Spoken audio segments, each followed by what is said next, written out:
remember to turn on all notifications so you don't miss a video. The Response Reaper is back for part 2 of my response to Is Hero Academia Sexist? Last time we stopped at Momo.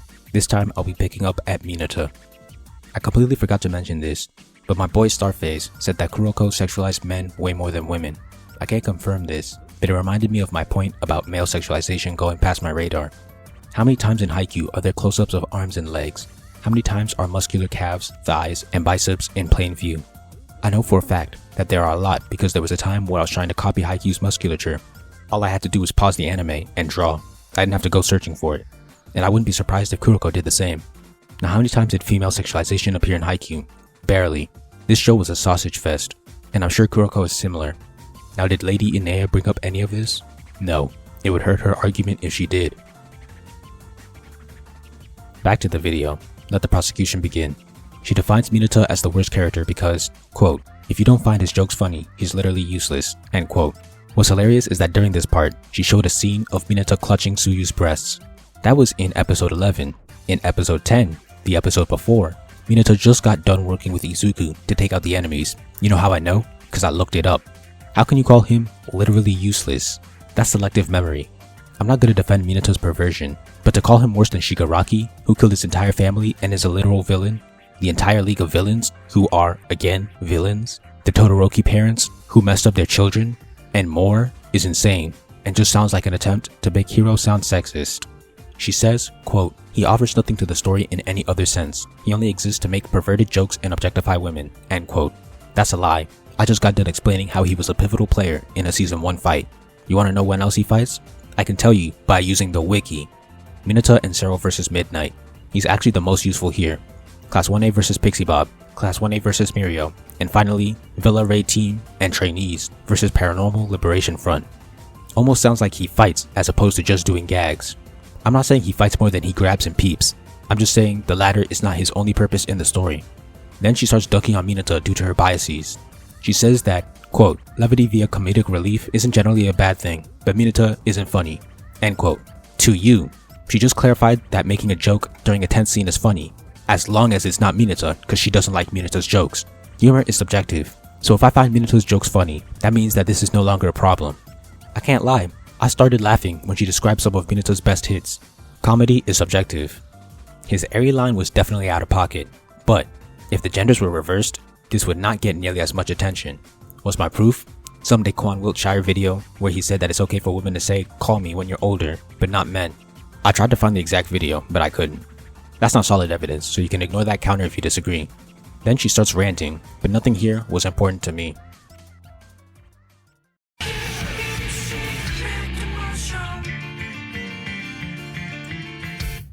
Finally, we get to part 2. Quote, the female characters in MHA are underdeveloped, especially compared to their male peers, end quote. Here we go again. Time to bring out the tier pyramid again. Let me lay out my defense before she even starts, because the direction she's going in is predictable. There are 3 tiers of character importance, for simplicity's sake. High tier, mid tier, and low tier. The higher the tier, the more focused the character gets. In Class 1A, there are only 3 characters in the high tier. As I'm saying this, you can probably predict who they are. Izuku, Bakugo, and Todoroki. This trio gets way more to do compared to the rest. Most of them ball in the Battle Trial, Sports Festival, Hero Killer, Force Training, Provisional License, Remedial Course, Joint Training, and Endeavor Agency arcs. They are literally a trio in the last one. No other student, male or female, is on this tier. In mid-tier, we have Tsuyu, Ida, Ochako, Kirishima, Tokoyami, and Momo. All these characters get more screen time, development, and fights than the low tier for the most part. In low tier, we have Aoyama, Mina, Ojiro, Kaminari, Koda, Sato, Shoji, Jiro, Sero, Hagakure, and Minato. The male to female ratio in each of the tiers is 3:0, 3:3, and 8:3. There are no women in high tier, but I can explain that with my candy analogy. If I have a jar with 90% blue candies and 10% pink candies, and I choose 3 candies randomly, what are the chances that one of them will be pink? I'm not going to do the precise math, but it's obvious that those chances are low. In 1A, the females make up 1/3 of the population, so if only 3 characters are placed in the top tier, it's very likely that a woman won't make it, and that's what happened. But you know what? Let me make a game to show you how non-problematic the status of females are, despite their numbers disadvantage. The top tier characters are worth 1 point, mid tier worth 0, and low tier worth -1. Males would have a score of -5, while females would have a score of -3. This shows that overall, the females have a better percentage of competency on the pyramid if we use mid-tier as the middle. The men have more in top tier, but they also have more in the low tier. Sexism? I don't think so. Let's return to the video. During the explanation of Uraraka, she says, "I love him," when referring to Bakugo, a bully who told Deku to kill himself in the first chapter and continued to be a jerk for a majority of the story. Yet somehow, Minato is the worst. Pretty privilege really does exist. Minato committed the crime of being ugly. So after her fight with Bakugo, she complains that the story doesn't do much with Uraraka afterwards. It's funny because I was saying the same thing about Ida way back when. After his Stain arc, he doesn't really do anything noteworthy, just like Uraraka. Do you think that Lady Inea will point this out to show that this isn't an issue of sex, but of tier? Or will she ignore it because it doesn't fit her narrative? Who else is in Ochako's tier? Did Kirishima do anything to stand out or get any development outside of the Shie Hassaikai arc? Not that I remember. Did Tokoyami ever do anything important or develop outside of the festival or forest training arcs? Not that I remember. And in the latter arc, nearly everyone else was fighting, so he didn't even stand out that much. Does Inea address these guys? Nope. You know what I call that? Sexism. She talks about Mina only getting a backstory in a more important male character's flashback. The patriarchy strikes again. But hold on, let me check who else is in her tier and if they got any backstories. I stopped during the first invasion of the war. Aoyama didn't have anything, Ojiro didn't, Kaminari didn't, Koda didn't, Sato didn't, Shoji didn't, Sero didn't. So why isn't she mentioning any of the men that get ignored? Say it with me, because it would hurt her argument. I'm not defending Nejire though. I was mad that she didn't get a career-defining battle in the Hassaikai arc, and even suggested that in a video where I addressed the problems of that arc. Then she complains about skinnier bodies. I'm gonna make a poll about this to get my community involved. Here's the question. If an anime made male characters more muscular than in the manga, would you complain? I've said this before, but I noticed that, in my experience, men rarely complain about male characters having idealized bodies. But the same can't be said about women with female characters.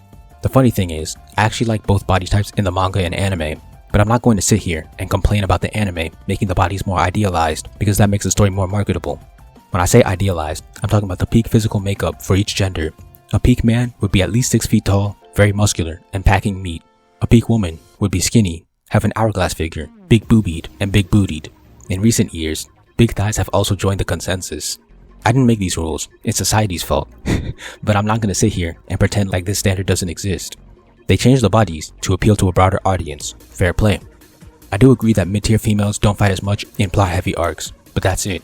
All the other faux feminism mumbo-jumbo is a distraction.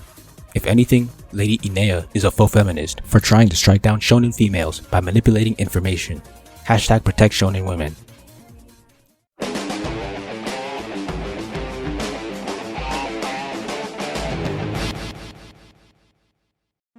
She has a conclusion, chit-chat, and meme ending section, but I'm not watching that because her arguments are finished and this video has already put me through enough pain. Not a single one of the low-tier males were mentioned when talking about the lack of screen time or development. Not surprising. In conclusion, the second half of this video was a disaster because Lady showed her bias against Minato because he pisses all over her feminist ideology, and she completely ignores the different tiers of importance of the characters in order to make it look like only the females are sidelined. This was not good. The defense rests and the response reaper has claimed another victim. Thank you for watching. Please like, comment, share, subscribe, and help me revolutionize the manga industry by buying my manga and spreading the word. All important links will be in the description.